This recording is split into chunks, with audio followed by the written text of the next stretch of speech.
আসসালামু আলাইকুম। আমরা আজকে শুক্রবার, সাপ্তাহিক ছুটির দিন। বিকালে আমরা ঘুরতে আসছি সাভার নবাবাজার থেকে। 30 টাকা ভাড়া, বেশ দ্রুত একটা একদম গ্রাম্য পরিবেশ। এখানে আকাশ মেঘলা, দেখবেন যে অনেক ফসলি জমি, প্রতিটা জমিতেই ইনশাল্লাহ অনেক সুন্দর ফসল হয়েছে।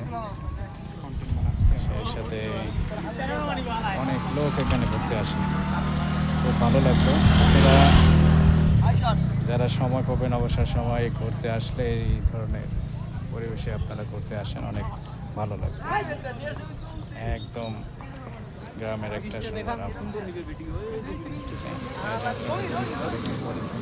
ব্রিজ, একদম গ্রামের ভিতর অনেক বড় একটা ব্রিজটা দেখানো, পেছনে যে ব্রিজটা আপনারা দেখতে পাচ্ছেন।